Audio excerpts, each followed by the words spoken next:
Hi there, and welcome along to episode 80 of the Gersnet Podcast, the totally free Rangers show by the fans for the fans. If you're joining us live tonight, then welcome along. Remember, you can get involved in the show by leaving us all your comments and your questions over on YouTube. We'll be keeping an eye on that throughout the show, and we'll get to as many of those as we can. The podcast, as always, is available for download from Monday morning. To make sure you never miss a thing, make sure you hit the subscribe button. We're available on iTunes, Google Play, Acast, Castbox, Stitcher, all the rest of them. Make sure you subscribe and you'll get that podcast delivered every Monday morning. Remember as well that Gersnet, whilst we have got a shiny pod, it's not just the podcast. We also have a load of articles, match previews, a lively discussion forum over at www.gersnet.co.uk. But tonight it's all about the podcast. We're going to try and keep our spirits high after dropping yet more points over at McDermott Park. We're also going to take a look back at an incredible night at Ibrox on Thursday evening. My name's Ross Bennett, and I'm going to be your Gersnet host this evening. As always, we have two excellent guests joining me. First up, it's a very, very warm welcome to the professional five-a-side injury that is Colin Armstrong. Colin, how's your weekend been? Up until today, it'd been fairly okay, Ross. I was at a gig on Friday night. I went to see Supergrass at the Barrowlands, and that was fairly decent. Quite a relaxing day yesterday, and an utter shit show today. Before we get into the utter shit show today, I mean, what's a Supergrass gig at the Barrowlands? What's the average age there? Above or below 40? Oh, I would say over. I would say about 60%, maybe a wee bit higher, were people of my age. But there was some young pups like yourself there, isn't there, Ross? You know. No, that's far too old for me. Well, I mean, how old are you? I mean, the Supergrass are about 25. I think this is their 25th anniversary. Were you even born then? No, I'm 28. So you were just a young pup. 28. You have had a rough paper round, boy. I'm 30 next year. And I'm absolutely. Oh dear. Oh, sad. I'm gutted for you. I really am. Also with us tonight is a warm welcome back to fan favourite John McCallum. John, have you had your 30th yet? I'm not going to answer that question on the grounds of incriminating myself, and also that I actually can't remember it. It was that long ago. I'm just a wee bit miffed that he got described as a fan's favourite and I got five-a-side injury. The thing is, neither of those statements can be disagreed with. Oh, okay. Right, I'll take that and move on. Yes. Alienate one guest before we get started. We're already miserable, so we might as well pile in and get started by discussing today's performance over at McDermott Park. A game in which Rangers had some of the worst defensive performances I've seen in my time as a fan. Going 1-0 down, clawing back, equalising, going 2-1 up, and then throwing it away yet again, collapsing, crumbling, and dropping points for the fourth time in 7 league matches. Colin, looking back on the match, first things first, an absolutely horrendous goal to concede early on. Yeah, I think both goals were horrendous, Ross, to be honest with you. I think you're right. I mean, it's a defensive performance. It's pretty poor. The whole performance was pretty poor. We had a wee run, obviously, after Canberra came on at half-time, and sort of 20 minutes after the second half started, we get ourselves in front. But I mean, I know I've been sort of debating with a few supporters on Twitter today after it, and the feelings are running high and people are upset and annoyed and all the rest of it, and I get that. And people questioning the system, which I think John was doing before we came on air. I can get why supporters are disappointed and questioning the system and questioning the manager. But see if you've got defenders that make basic mistakes like that. I mean, the second one in particular, it's just shocking for me. It's a fairly easy cross to deal with. Just put it back from where it came from. I don't even know what Catch was doing, and they couldn't have set it up for Stevie May any better. You know what I mean? It was almost like he was cushioning the ball down front to say, right, on you go, Stevie, stick it home. So I feel for Gerrard, because is he perfect? No, he's made mistakes, and there maybe is, reasons and evidence to suggest that the system that he keeps going with isn't working. But time and time again, our top players, our sort of leaders are just letting us down, and I don't understand it at all, because we've shown this season, especially in the first half of the season, that when we're at top form, we can challenge anybody really. We've not met anyone in Europe or domestically that I've been overly worried with, but since the turn of the year, it's just been the worst thing about today is it was predictable. I text my mate before the game saying I've got the fear for the day. I think it's going to be another horrible performance and we're going to drop points. And I was bang on, and that's the worrying thing. It's becoming predictable, and there doesn't seem to be any leaders there to sort of lift us through it. And it's worrying. But I feel for Gerrard. He does deserve a bit of criticism, but you can't legislate for top players just not performing. Look, I think you're right. He does deserve criticism. And actually, one of the main criticisms that's been leveraged at Gerrard is that he doesn't know how to change a game. He doesn't know how to change the shape. Doesn't make substitutions at the right time. I had a mate from a text today saying Gerrard will need to make a change at half time, but he won't. He'll leave it to 80 minutes. And actually, to his credit, he did. He made a change at half time. He pulls off Halliday, puts on Canberry, and it does change the game and it puts us ahead. But as you say, Colin, you can't legislate for professional footballers making an arse of it. John, we're kind of skirting around the issue that Niko Katic today had, in my opinion, one of the worst Rangers centre-half performances that I can remember for a very, very long time. I mean, it was Carl Svensson levels of incompetence. This is a lad who, throughout his Rangers career, has found himself in and out of the team, and yet when he's out of the team, you have swarms of fans on Twitter saying, free Katic, pop Katic in the team, he's better than Hollander, he's better than Goldson, Goldson's undroppable. I mean, today was horrendous from Katic. Is it time maybe to drop him and bring Edmondson back in whilst we wait for Hollander to return from fitness? He was very poor today. It was as bad a performance from Katic as I've seen. I think Edmondson must be sitting there on the bench thinking, what have I got to do to get a game? Because he hasn't been playing well, Katic. And it's funny, one of the big criticisms I've got of Katic is that one of the main criticisms is that I think his distribution's poor. I don't think he's great at that side of the game, which is something that a lot of the kind of modern centre-halves really need to have. But I've always thought he was a pretty good defender. I've always thought he's the guy who'll win the ball in the air, he'll clear it, he'll do that side of things pretty well. And that was the bit that was missing today. Twice he just needed to clear the ball. And twice he seemed unable to do it. And, that's for the 2 goals. But there were other occasions as well when he just needed to just do the simple thing, and he wasn't doing it. Now, I'll tell you, I'll temper my criticism of Katic a little bit, because his mistakes led to goals, and so naturally our focus is on him. But he wasn't the only one in the pitch who was having a poor game. He also isn't the only centre-half, and he's sitting in the junior centre-half, and I'm a fairly big supporter of Goldson, but I think you have to look at the whole defence today and say they just did not play well. That's a St Johnstone team that don't score many goals. And they should have scored at least another one against us today, and possibly a couple. Overall, massively disappointing, and it would be no surprise if Katic didn't start on Wednesday, and it would certainly be no surprise if he didn't start on at the weekend against Hearts, because something's wrong. Something is wrong with that team just now. There are too many individual players not playing well. Katic is definitely one of them. And to make 2 errors like he did today, I don't think anyone would be surprised if he wasn't starting come Wednesday night. Is there an argument, John, that maybe Katic is still riding on the coattails of that performance, or maybe just even that goal on the 29th, that people in the management structure can't look past that? But the whole team is riding on that. The whole team is still riding on that match.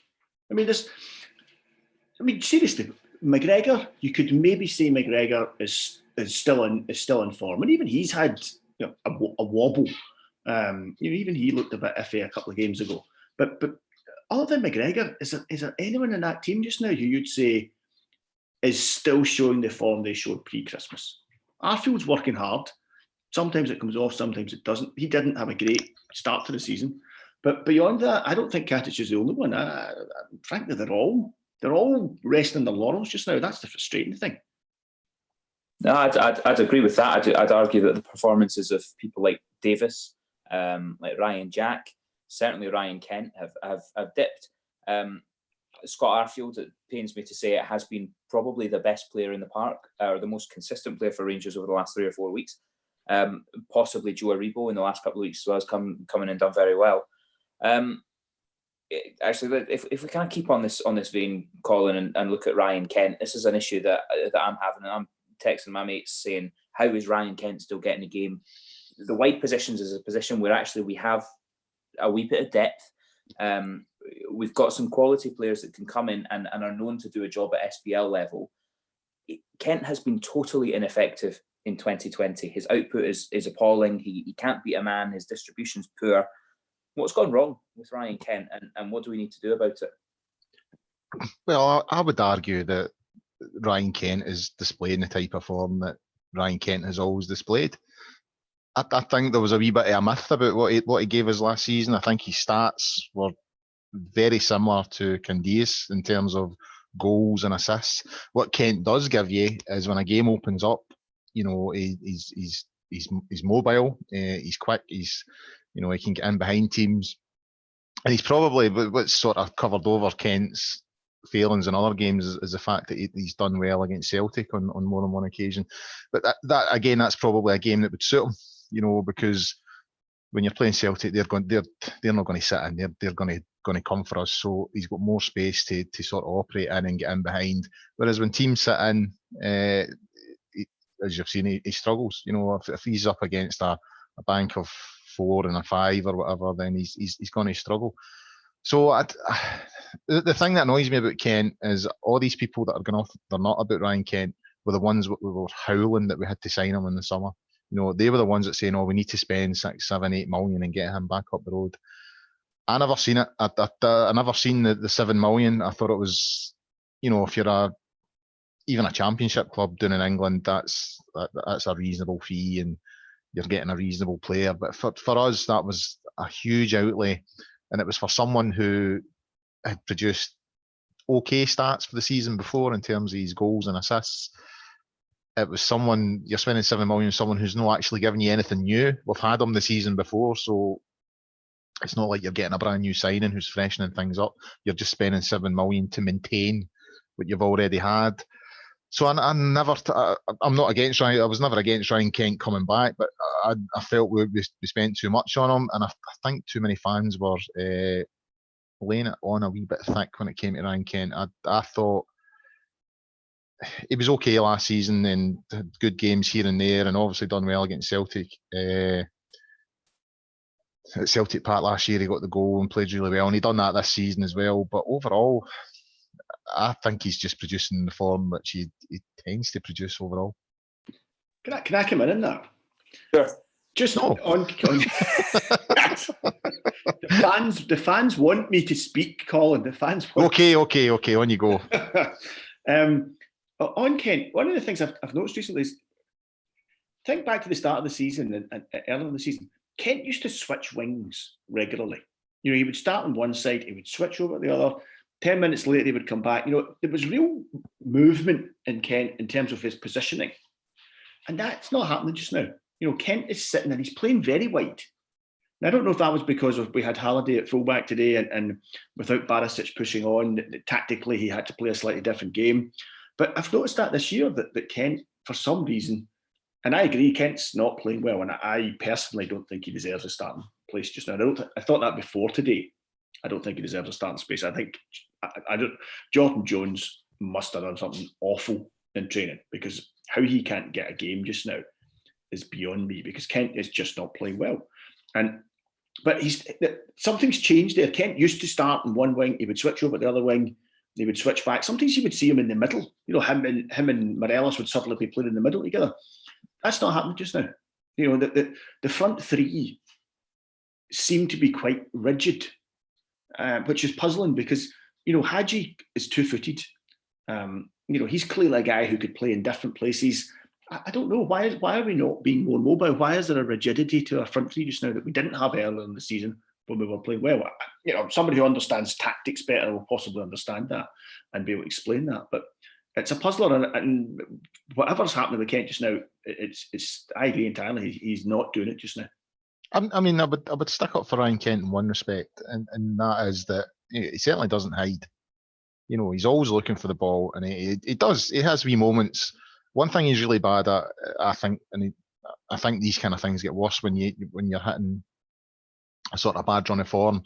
You try, and it's almost like you try too much, and I kind of get that impression for Ryan Kent now. You know, there's a couple of occasions today and in other games when he's got himself into good positions to either set someone else up or to have a crack, and then he takes another touch, and so you get the feeling that his decision making is all to pot now. But I go back to the original thing. I still think we over-egged the Ryan Kent thing last year, and I certainly questioned the fee. I'm not saying he can't add something to Rangers, he does, but I agree with you guys. He shouldn't be an automatic starter based on his current form. Do you know who Kent reminds me of? It reminds me of Lovenkrantz. And I don't mean in terms of his style of play, but Lovenkrantz was the kind of player that he scored against Celtic. You know, he was great against Celtic. He was really good in European matches. And then he was no use at all against Hamilton or St Johnstone. You know, he was a big game player. He needed space. He needed room to run into. He could cause a lot of problems. And there's a bit of that about Kent just now. I'm going to argue that Yanis Hadji seems to fit that mould as well. I don't mean to criticise a lad who's only been in the door 2 minutes, but it seems to me that today he was a deer in headlights, and he, you know, difficult pitch, not nice conditions, not a glamorous opponent. You know, it's not a night under the lights with a million TV cameras around. It didn't look like he fancied it to me. It looked like he was looking around going, Christ, where the hell am I?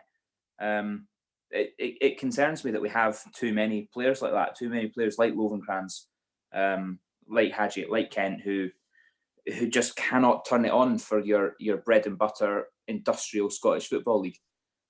If we're trying to turn this into a little bit more of a positive discussion, because I'm aware that we don't want to end everyone's week on such a sour note, I'd argue that one highlight of today and of the past week or so has been the impact that Flo Canberry has made, John.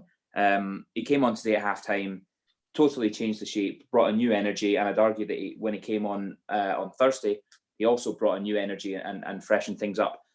If nothing else, it was a terrific finish for the first goal. Has he impressed you since coming in? Has he maybe exceeded your expectations? Yeah, but what we've seen of him, what we saw of him today, and I mean, I know we're going to talk about Thursday later, so I'll leave that just now. But looking at him today, yeah, absolutely, you know, you couldn't really ask him to do much more. His finish, you know, it's one of these ones. The first time you saw it, you thought it was just a fantastic volley. You see it 2 or 3 times, you're like, did it come off his shin? I can't quite figure out how he finished it. Either way, it was a brilliant finish. And it was, the game was crying out for someone to do something special. Rangers needed somebody to do something special, and he came on and did it. And you can't ask any more. He then worked hard. You know, he made a nuisance of himself. He got stuck in. His dummy for the second goal was lovely. You know, we were slagging Katic, but there's not many centre halves can nutmeg 2 different players with one pass, and he managed to do that today. And you know, he ran on and then he laid it on perfectly for the finish. So you know, it's great that we've got somebody coming through who can, you know, help Morelos, because we've not spoken about him, and he is very off form just now, and he obviously isn't going to be playing on Wednesday. So, you know, with him and Defoe both injured, everybody knew we needed a third forward. I wasn't over the moon when we signed him. I thought, okay, right, well, we need a third forward, so that's fine. That makes sense. He's someone who can put a bit of pressure for the place. Having seen him, you have to say he should start our next 2 games. You know, he's done enough in his time on the pitch to warrant a start in these next 2 games. You know, he is doing his best to make sure this is a move that becomes permanent. He does not look like a player who wants to go back to Hibs. Who can blame him for that?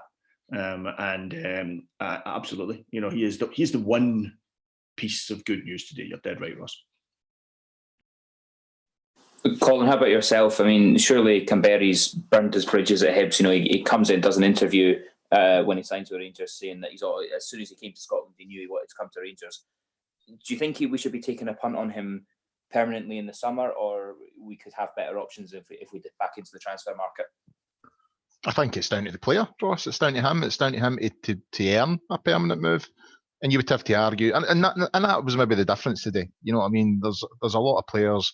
You know, we had this discussion before we came on the air about how some players just aren't at it now, and maybe that's because there isn't a threat to their place. So, you know, and they've got their contract, so they're in that sort of comfort zone that, excuse me, some people talk about. You know, when players are thinking, well, I've got 3 years here at a decent rate, and no one's threatening my place, so, you know, I mean, I'll just go into comfort mode, and that'll be that. Whereas he's trying to fight for and to earn a permanent move, and you could see that in him today. You know what I mean? The dummy to set up the second goal.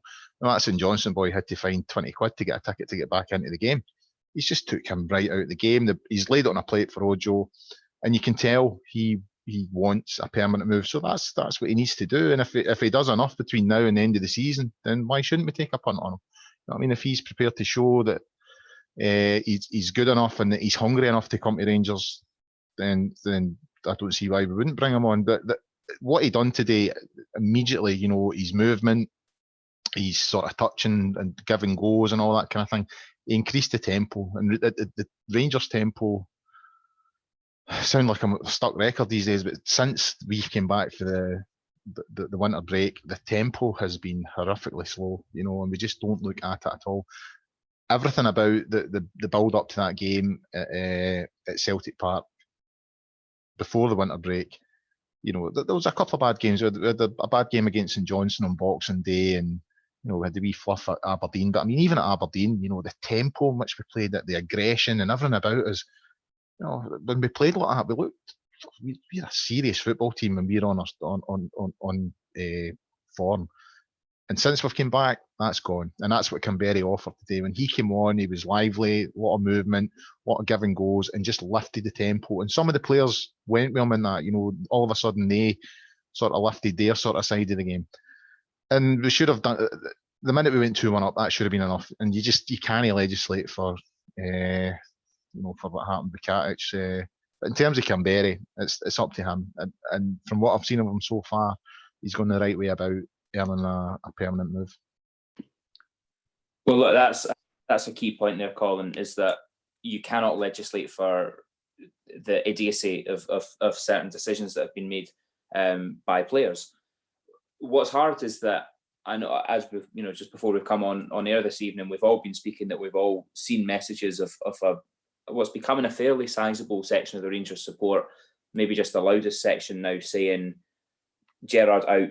You know, he's not experienced enough. He's not winning anything. It's time for him to go. John, do you think that this is a movement that's kind of getting louder, getting more momentum behind it, and really, do you give any credence to these kind of these wishes to get rid of Gerrard?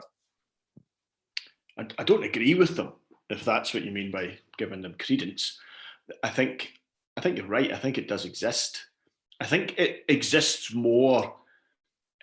I think the term we used earlier was there's a kind of knee jerk after a bad defeat. You know, the hours after it. I think it's always that bit raw. You're that bit angrier. You know, so I think you look at it in a couple of days' time when everybody's calmed down a little bit and starts to see the big thing. But Gerrard will come under pressure soon, because if we go another season without winning anything, and that's, you know, the league is not. I've not given up in the league, but it's going to take something special for Celtic to collapse, and it's going to take something special for us to capitalise on that, because neither of those two things look like happening just now. But we're still in February, so I've not quite given up yet. But I think realistically, we're looking at the Scottish Cup. We've got to go to Tynecastle.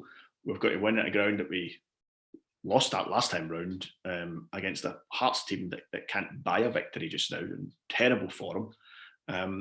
And somehow or other we are unable to beat them. So we'll see. Gerrard is making mistakes just now, I think.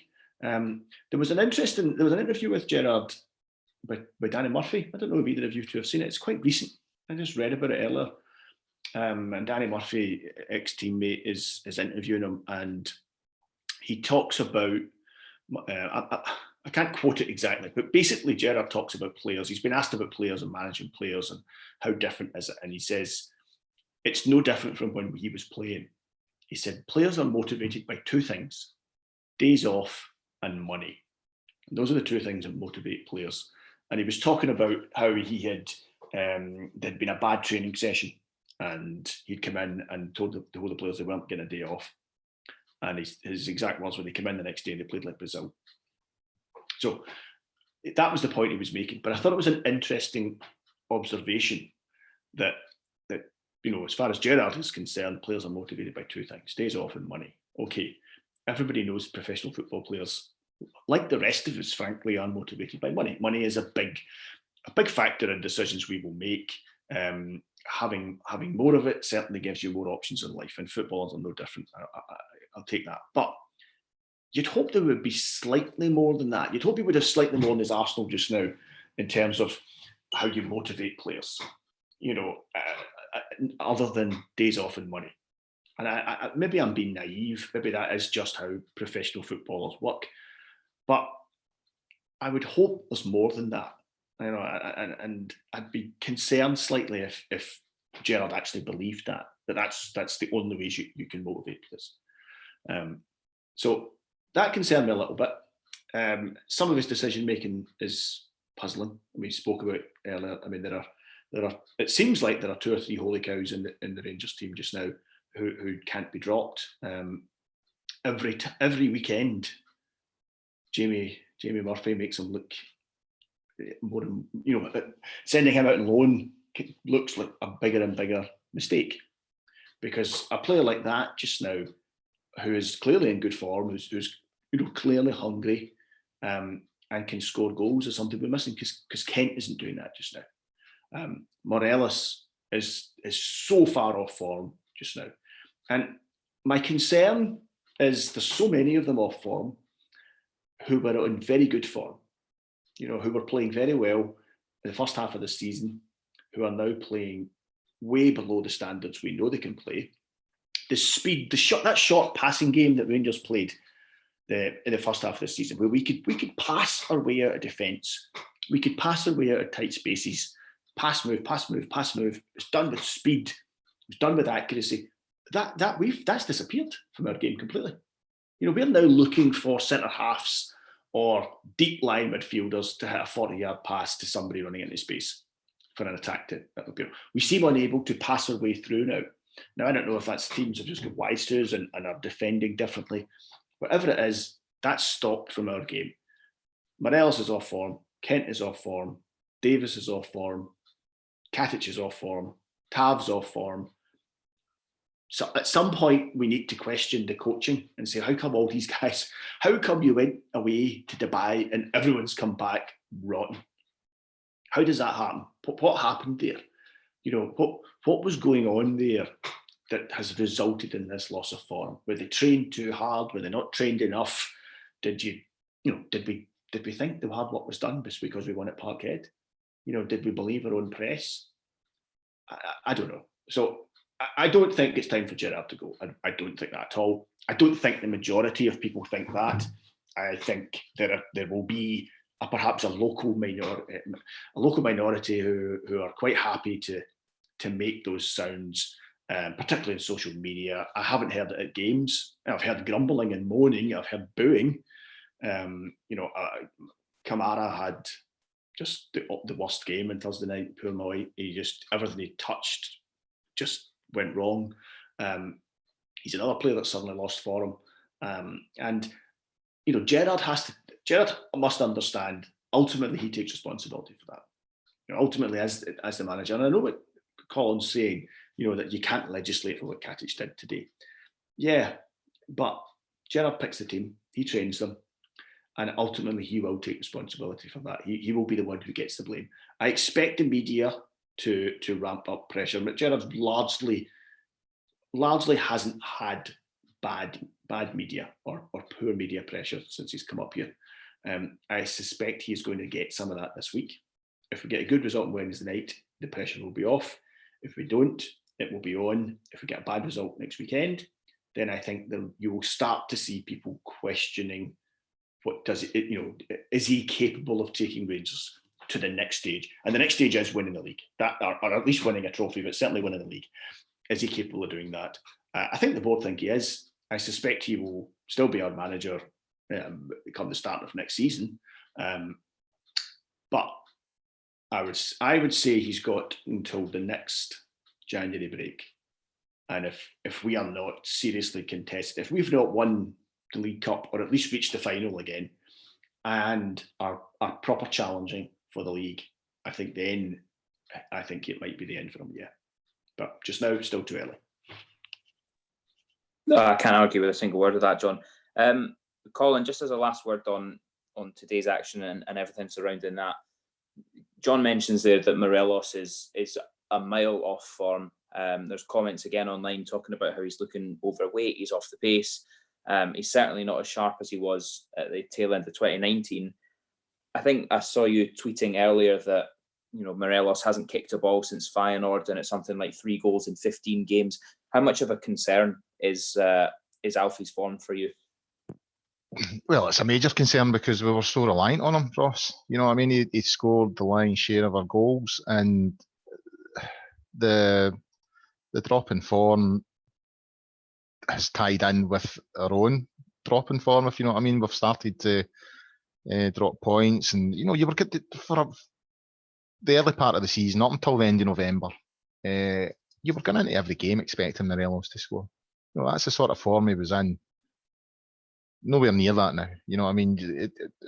I feel I could throw a bag of cement at Alfredo Morelos right now, and he wouldn't be able to trap it. So people talk about the system and all that, saying, "Oh, we're playing a system that's not, getting the ball to him." But even when the ball does get to him, it's bouncing off him. He's giving it away, and it looks like his head's gone for me. I don't know what it is. I don't know if it's the off-field stuff, if he was maybe hoping for a move in January.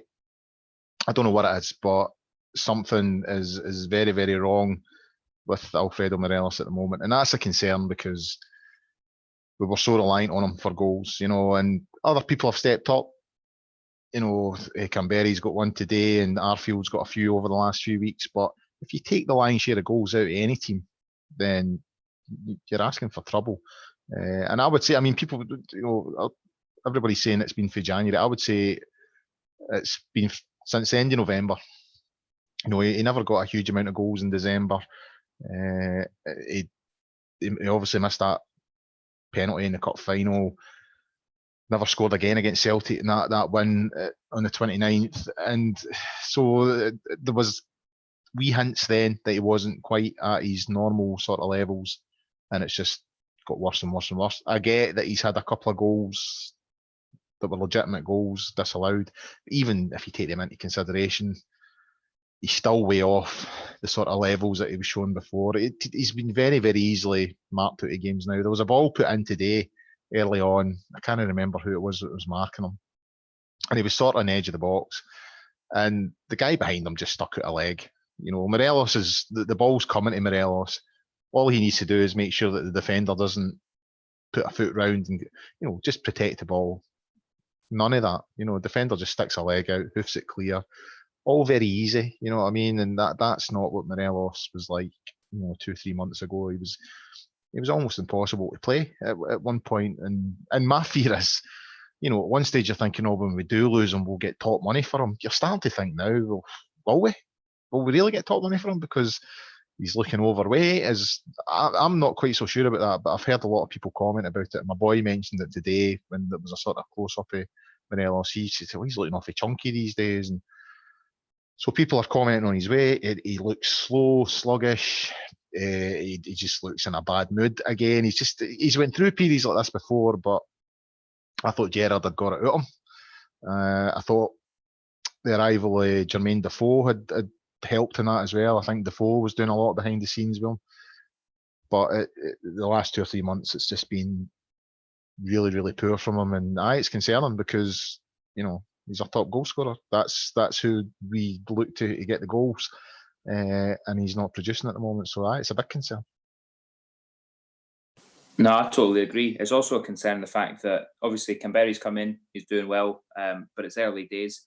The fact that Jermaine Defoe is obviously crocked, and the last couple of performances from him suggested that he was certainly nearing the end of his career. Obviously, we knew that already, but you could see that he certainly didn't have the legs that he once did. As you say, if that's the case, why would that's one thing about Gerrard. He does deserve a wee bit of criticism. I don't agree with the line that he needs to go.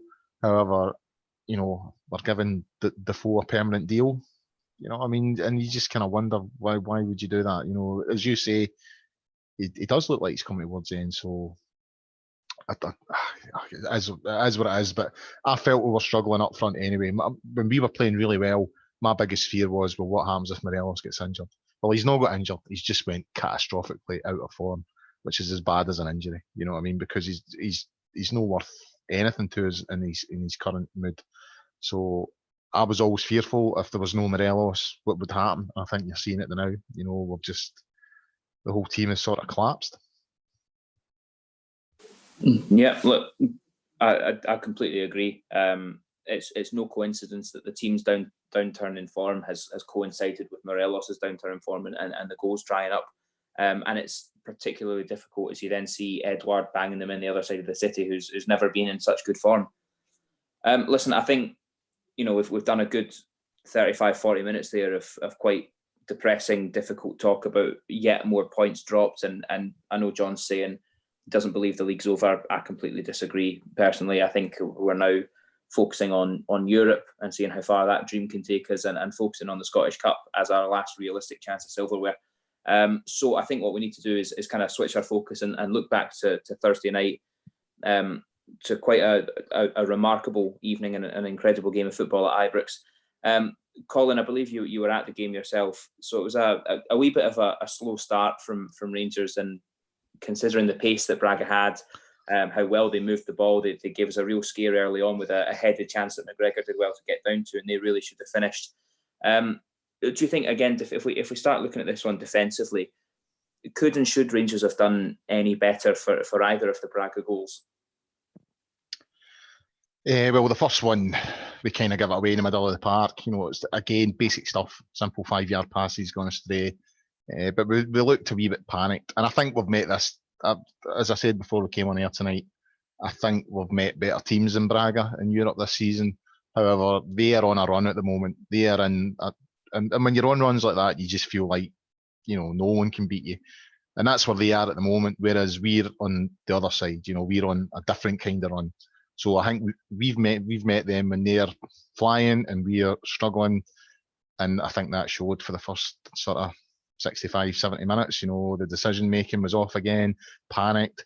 Kamara was awful. Davis was awful.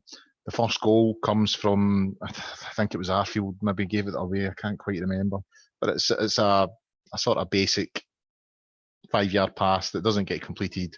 Boy picks it up, ping, top corner. Second goal, I felt we were a wee bit unlucky. I think there's an argument to say the throw could have went the other way. But again, they're quite fluent in how they do it. And I actually thought they worked it well. One thing I would say is when the boy goes to get the shot away, I thought Barisic, his effort to sort of block the shot was a bit lamentable. So, aye, it's just sort of synonymous with how Rangers are playing at the moment. Unconvincing, lacking confidence, a wee bit fearful, and when it's like that, Ibrox is a difficult place to play in. I think, the minute things are going against us and then, 10 minutes in, we're a goal down and players are giving the ball away, the crowd turn, and then the players again don't deal with that very well. So it was the perfect storm for the first hour or so, in a bad way. But, they done remarkably well to turn it around. I mean, in terms of European comeback, I wasn't at the Marseille game in '92. I couldn't get a ticket that night. But I would say that's the best comeback since Marseille. It was just incredible. Just didn't see it coming. And they've had a lot of criticism for their performances recently, but so they deserve a lot of praise for turning that around on Thursday night. What was it then, John, that sparked that? As Colin says, it was a sluggish team performance, and there were certain individuals who were really, really letting themselves and letting the side down. So what is it that changed and kick-started a quite glorious 15 minutes? The goal. I mean, I think goals change games, as they say. and it definitely changed that game. As Colin said, watching that game, there was moments it was men against boys. We were so far out of it, and then we get a goal, and a good goal. He took it well. A nice pass to him, and he's done a lot to do. And I think two things happened. I think the crowd, because the crowd, you have to be careful how you word this. The crowd were very frustrated on Thursday night. And I think what was frustrating them was the mistakes we were making. The amount of times we were misplacing passes, the amount of times that we were just giving the ball away. And I think the Rangers support will accept defeat from a better team, as long as the Rangers team has given everything they could. As the Rangers team has done everything they could, they will accept defeat. I have seen Rangers support applaud goals scored against us. It doesn't happen very often, but I have seen it done. But when they feel the team isn't trying, when they feel the team is simply not giving everything they can, the Rangers support can be quite unforgiving. So I think when that goal went in, the mood changed. Suddenly it's 2-1, and it's a good goal. And Hadji is still, Hadji's not been here long enough yet to annoy any of us, so we're still quite like Hadji. Good goal. I think that got the crowd up. It clearly got the fans up. Hadji went get the ball, brought it back to the centre spot. He started, trying to get the crowd going. So something happened there. Suddenly there was this little bit of belief, but I also think Braga switched off. I'd read beforehand that they were suspect defensively. We could have scored in the first half. I mean, Morelos was put clean through, and it's the kind of goal he was scoring in the first half of the season. Through on goal, he was putting that away in the first half of the season. He didn't score. Had he scored then, who knows? One each at that point, who knows what happened. But, we've been told defensively they were a wee bit suspect, and it turned out they were. It turned out to be true, because, the change he made where Aribo went to... Well, I mean, did he play left back? I don't know. I mean... The fact we didn't have a left back anymore, I'm still not entirely sure he played left back, or whether we just decided to go with a 3 and cover.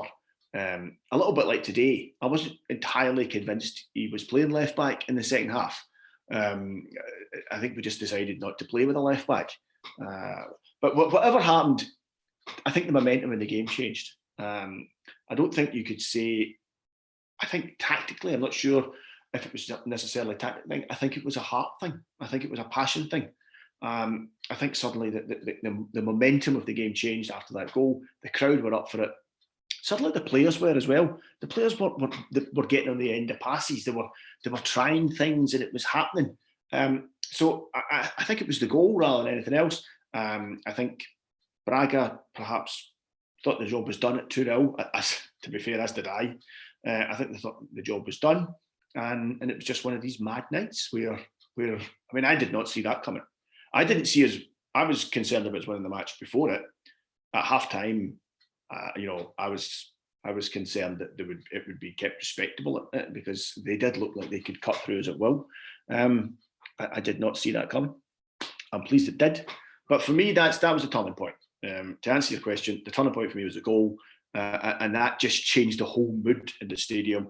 And if there's a lesson there for us as supporters, it's actually we can contribute to the outcome of a match. A game like that, actually the support can contribute to that, because our heads were down in the first half. There were moans and groans. I mean, Kamara was, as I said earlier, I felt sorry for Kamara because he was just having one of these games. He was hooked at half time. He should have been hooked before that, because it just, nothing was working for him. He gave the ball away. He was involved with the first goal. Ultimately, Arfield then lost possession, but it was a bad pass from Kamara in the first place that put Arfield in that position.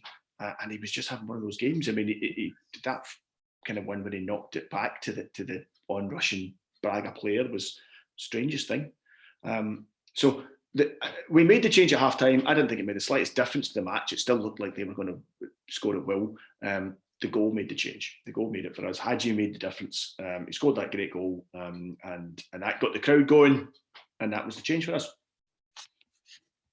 Yeah, and to be fair, what a finish it was from Hadji, and he's done very, very well, cuts in on his left. obviously it's well documented that no one seems to be able to work out if he's left or right-footed.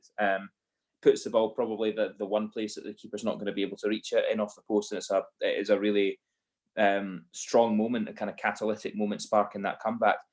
Now, Colin, I believe that your seat's in the govern rear. Am I right in thinking you're up towards the Copeland end? Yeah, we're in line with the sort of the 18-yard box at the Copeland Road end. So yeah, it's a decent view. Your view of Joe Aribo's goal must. It was just fantastic. I think I went out on Twitter with this. Shades of Davy Cooper against Tampere. You know what I mean? Because Davy Cooper goes on a run in one of the games. I mean, I know that it was a Finnish team and they won one of the better teams, but it's a performance that Cooper's sort of remembered for. We beat them 4-0 that night, and it was just outstanding. But I think it was the third goal that night. He went on this run, beat about 4 or 5 of them, and he didn't score. He cut it in for Robert Fleck. And during his run, he sort of bumps into 2 defenders. You know what I mean? And it looks like the whole thing's stopped, and then he manages to get through it. And there was even a bit of that about Aribo. You know what I mean? He gets past the first guy, he sort of stops into these 2 guys that have and then he just sort of gets through them, takes it to the left, and it was just, I mean, where we were at that point, it was just absolute bedlam. And you kind of got the feeling that things were turning then, you know what I mean? And one thing I would add to John, I think he's right that, you know, goals changed the game. But another thing that I think had an aspect on Thursday night was the tempo that Braga were playing at early doors. I mean, the press that they were putting on us, you know, they really were all over us, you know, like a cheap suit, just on us. And I said to my boy after 15 minutes, they will not be able to maintain this. You know, they're playing so well. And I think their game plan was play at a really, really high tempo and the game will be done. And then it doesn't really matter. And the game should have been done. It was 2-0, but it probably should have been more. 2-0, we get the goal, and then I don't think they've got much left in the tank. And then when we get the second goal, it's game on then, you know what I mean? And the scenes when the third one went in, it's brilliant. It was a great night. I mean, I know it's been a disappointing day today and we're all a bit down, but we shouldn't forget how good a night that was on Thursday night. And in terms of my own experience, it's probably one of my most memorable European nights. You know, be 2-0 down and bring it back and win 3-2 against a really top class side. Absolutely brilliant. And I kept on saying to my boy all the way home, you'll need to remember this. We're talking about this in 20 years' time. You know what I mean? And the next time, 20 years from now, you'll be saying, I'm Braga. And you can say, I was there that night. And Joe Aribo's goal. I mean, it had everything. You know, I don't think we should underestimate how good Haji's goal was. I think that was a really good goal as well. But Aribo's was just, you know, you just think, how's he done that? And a wee bit lucky with the third one, but brilliant night, absolutely brilliant. And I came home buzzing. I think I got to my bed about 1:30. I'm one of these guys that I have to watch the game over again, you know what I mean, because I'm so hyped up. So I think it was about 1:30 before I got to my bed, you know. No, listen, I'm the exact same, and it was an incredible evening. I think compounded by the fact that going into the game, we knew that they were probably going to be one of the tougher sides that we'd faced. I mean, is it not something like 19 matches unbeaten that they'd gone in Portugal? I'm actually just checking my phone now. They've just won again this evening, Braga. They've just won 3-1 against Vitória. So they're a team in form. They are the form team in Portugal. But we have a very, very good record against Portuguese teams. Obviously, you know, we turned over Porto earlier in the season. So going into it, we knew it would be tight, but to go 2-0 down and to play as poorly as we did in that first half, I don't think anyone really saw that comeback coming. John, looking ahead to Wednesday, by the way, an absolutely ludicrous kickoff time of 5 o'clock on a Wednesday, and I know that many people like myself will be struggling to get away from work for that one. Can I ask, do you know, Ross, why it's on the Wednesday as well? Is it not because Porto? I think Porto are playing. Right. They're both from Porto and Porto are playing. So. Right, okay. Because I obviously expecting it to be the Thursday, so... right, okay, thank you. Porto are playing in it. It's something like 30 kilometres down the road. So, John, Wednesday, 5 p.m. kickoff. How do you rate our chances? Obviously, we go in with a goal lead, but we have given up 2 away goals. We know that they're a side that can score. We know that we're a side that can't defend. But actually, the same applies the opposite. We score and they can't defend. How do you rate the chances? look, we've got a chance. I rate them a lot better just now than I did at half time on the day. I don't know. We'll see. I mean, like you say, we can't defend. If we go there, try to sit deep and hold out for a nothing each, we'll get put out because our defending is not good. That is not a Walter Smith Rangers team. That is not a team that can have our backs to the wall, pummeling and come away with the result. So that's not going to happen. I'm not sure what he's going to do tactically. I can't decide what he'll do tactically. But I would be surprised if we don't play a couple of sitting midfielders.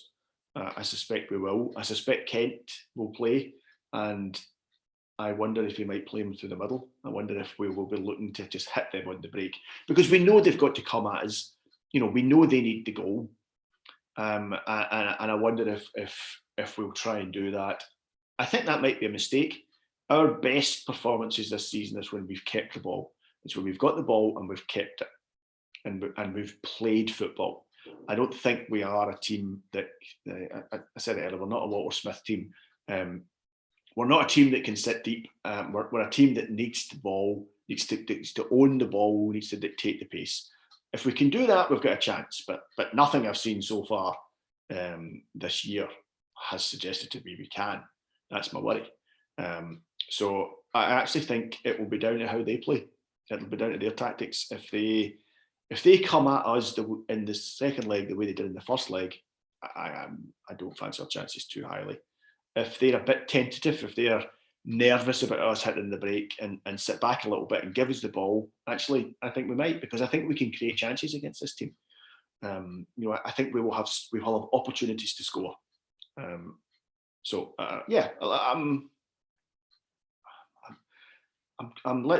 going to be positive, just because I've been so miserable since this afternoon. I'm going to be positive and say, I would say we're going to this game and we have a good chance. Is that positive enough? That's but as upbeat as I've been all day.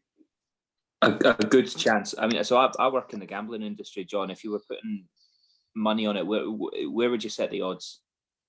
I don't work in the gambling industry, and I don't gamble. Believe it or not, I had an anecdote I'm not going to tell on the pod, but I had a bad experience as a 17-year-old putting on bets for my journeyman, and I have never gambled since. So I haven't a clue. You need to tell me. Either way, I'm not putting any money on it. So no, fair enough, and that's a good message to all the listeners. Colin, how about yourself? I mean, for me, it's 50-50. It's one where you're certainly, if you're putting your coupon together, you're putting it on both teams to score. Do you rate our chances? Do you think we have to be positive? Do you think we need to tighten up and try and keep it tight at the back? How would you approach this one? In terms of chances, I have to say, based on our current run of form, I'm quite fearful. As I said earlier on, I think if we'd met this team earlier on in the campaign, then I'd be more confident. We went to Feyenoord, very tricky place to go, very unlucky not to come away with a win. The same in Porto. We played a couple of decent teams as well in the qualifying stage as well. I just think we are in a bad place at the moment. We're just not confident, and in terms of our chances, I don't fancy us at all, if I'm being honest. When I came out on Thursday night, I thought the tie's there, it's open, it's wide open. We've got the goal, and it is. We're in the lead, and they've got to get the goal, and so it's as positive as it could be given where we were. 60 minutes in, but I just keep on waiting for a reaction from this Rangers team. I keep on seeing bad performance after bad performance, and every week I go in and think, right, this will be the week that it gets fixed. I thought the Aberdeen game a few weeks ago, because I turned up, I got into the ground a couple of minutes late that day, and there was a real edge to the atmosphere, and you thought, right, this is the game they've needed. This is what's going to lift them up. Nothing. Hearts game, you think this will be the game. Nothing. Kelly. Every time you just think this will be the game that they pick themselves up. And even the games they have won, even the game against Hamilton in the Scottish Cup, fairly unconvincing. So I think, given the high tempo and the sort of high technical ability that these players displayed at Ibrox through the week, I think if we perform the way we have been since the winter break, then it could be a long night for us. That said, you never know. The players might find the confidence that they've been lacking. They might find their form. They might find the tempo. And I think if they do find that, the game could suit us. You know, a team coming at us, I think we're quite good at hitting teams on the break. I agree with John. I think somebody like Ryan Kent, even though he's out of form, would probably suit that. Whether he'll play him through the middle, I don't know.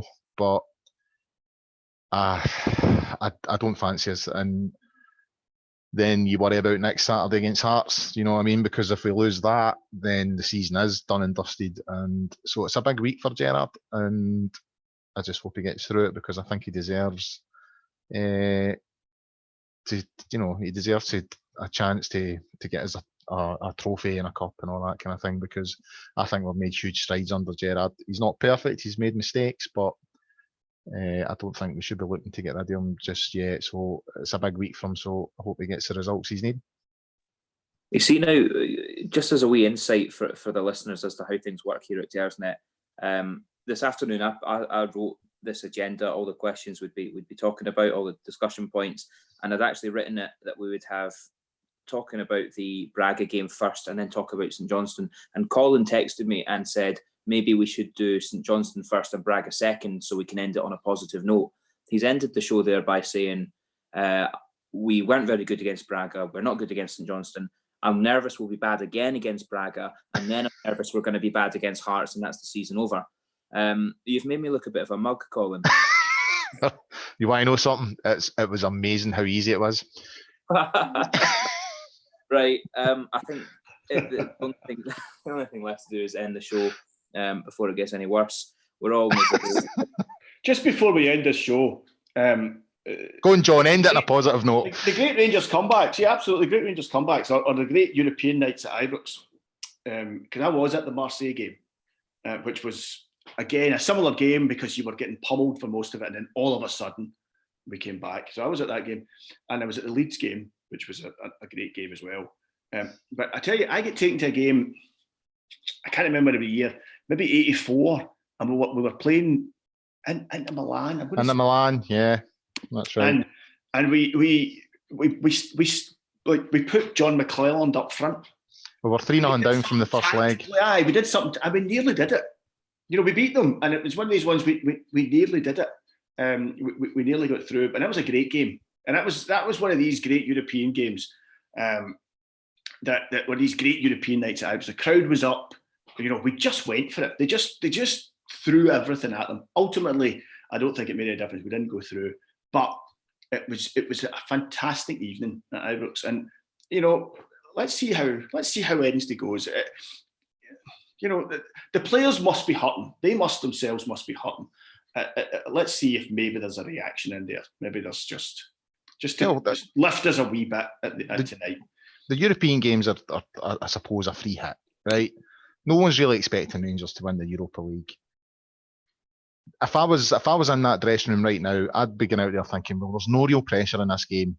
Let's just go out. And that's maybe the environment they need to just find that something that gives them, because sometimes that's all you need. You know what I mean? You just need that wee spark to rediscover the form that you're capable of.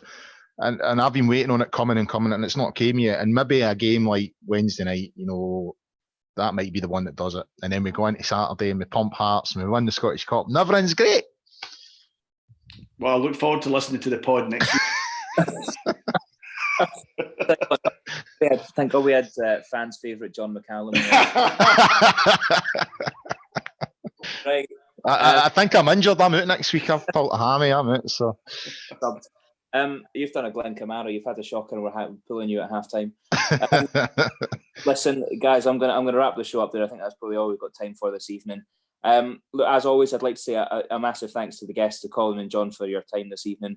To everyone listening, make sure you head over to the website www.gersnet.co.uk. Like I say, you can catch up on all the old episodes of the podcast. We've done 80 episodes now, spanning 3 seasons.